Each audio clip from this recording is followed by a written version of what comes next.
fullback right straight ahead, and the Spartans say he didn't get it.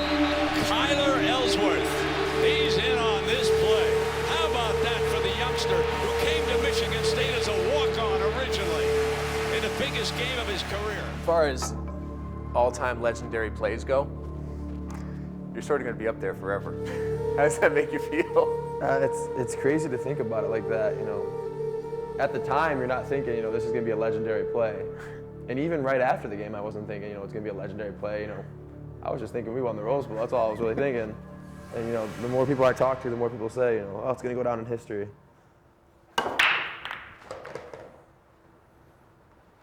How are you at pool? Any good? Whew, below average, that's for sure. You got a stripe here. What'd you get in that one? Well, I got 2 in. Sweet. I think you got 2 in. I think you got one over here. 2 stripes. Ooh, I go with stripes then. Take me through the play that everyone talks about, because it was a certain level of commitment.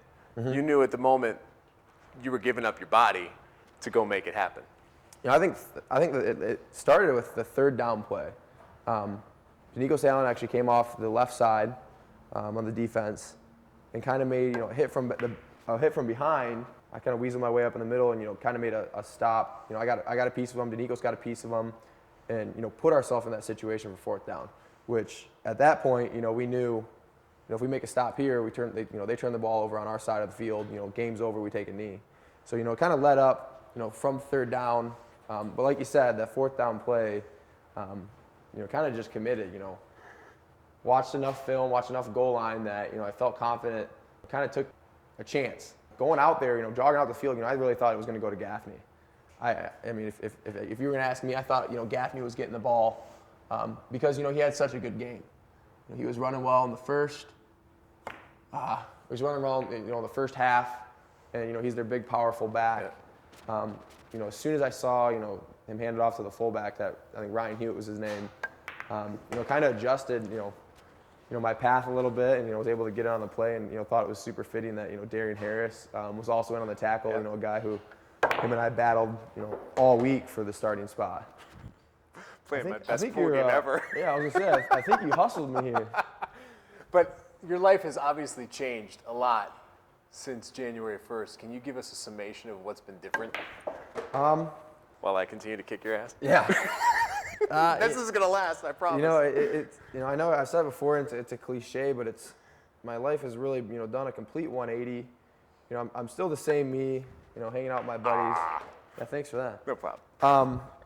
But, you know, really, you know, able to do, you know, functions, you know, go out and do a signing, you know, go to, you know, the Spartan tailgate, the alumni, you know, speak to people, which is really cool. And, you know, walk-ons don't get to do. You know, a walk-on guy who plays on some special teams doesn't get the opportunity to, you know, go speak to fans and really, you know, just, you know, brighten someone's day up. You know, they actually recognize who you are, you know, so it's really, you know, life-altering going from, you know, basically a nobody that, you know, only guys from Goodrich know to you know, walking on the street and someone says, hey, are you Kyler Elsworth? And you're like, yeah, how do you know? Like, you know, it's so weird to me still that people recognize who I am.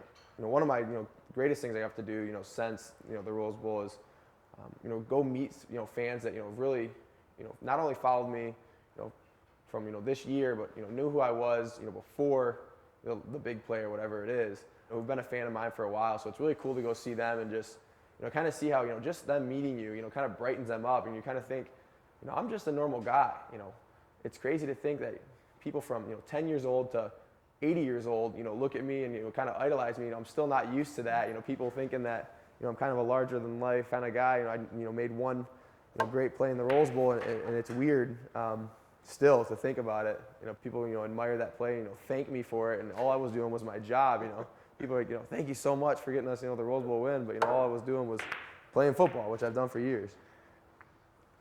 All right, now I gotta start coming back here.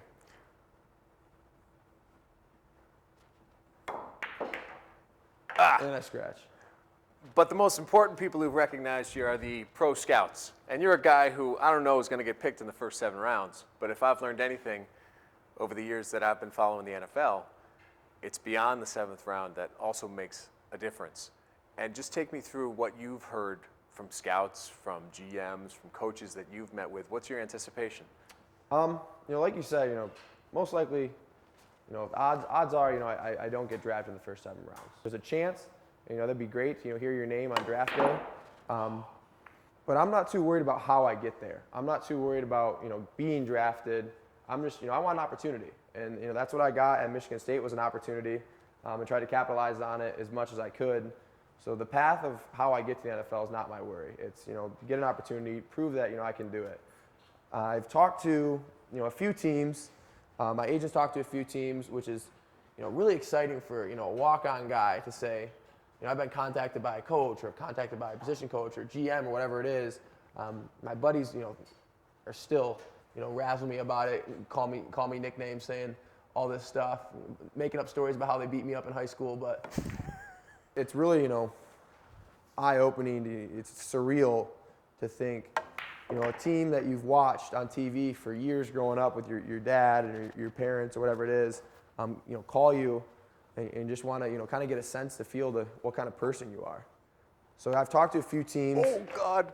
But I haven't, nothing as far as, we're going to draft you, nothing, too big yet. What I think is weird is that a week from today, you talk about 180s.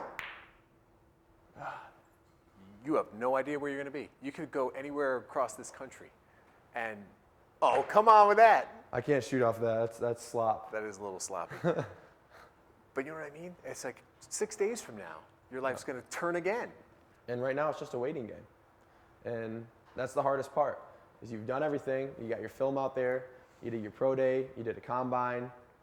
And now all you can do is hope that, the coaches saw something in you that, made them turn their head. And all I'm doing is waiting. And that's the hardest part. I can't, everything else is out of my hands right now. I can't, do anything more to, better my chances. Let me go back in time. When you first heard that Max wasn't going to play in the Rose Bowl, give me your instant reaction to that news.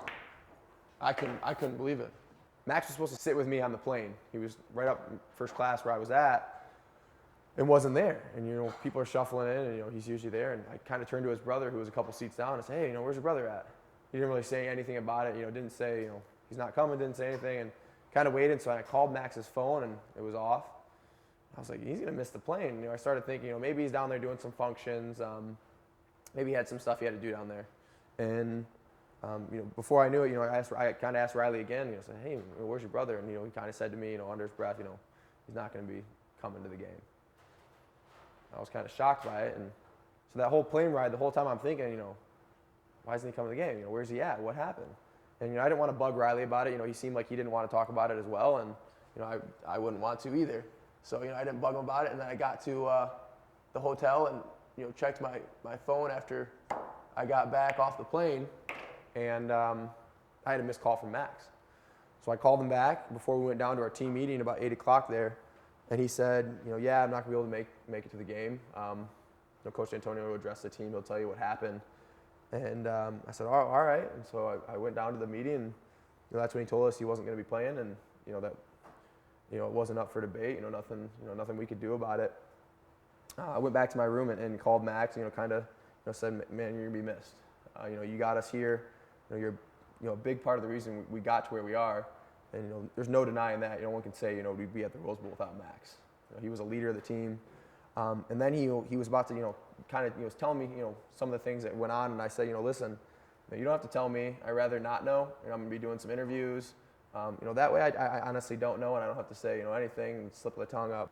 It's weird. I roomed with the kid for 3 years on the road, and get to know a guy real well. And the game that we prepared for years, he's not going to be with us. And our team stood behind him, and we knew it was tough for him and his family. But yeah, it was sad, and it was a little bit bittersweet at the same time. I was also in an opportunity to get a starting spot, but at the same time, I missed my buddy, I missed the guy who got us there, our captain. So there was a lot of emotions going on, and called my dad, and forgot the time change. It was like 2 in the morning or something like that. That's all right. He'll take that phone call. Yeah, and woke him up. So usually he wouldn't be happy if I call him at 2 in the morning when he's got to get up in the morning. But he was very surprised to hear that as well. I'm gonna go here with you.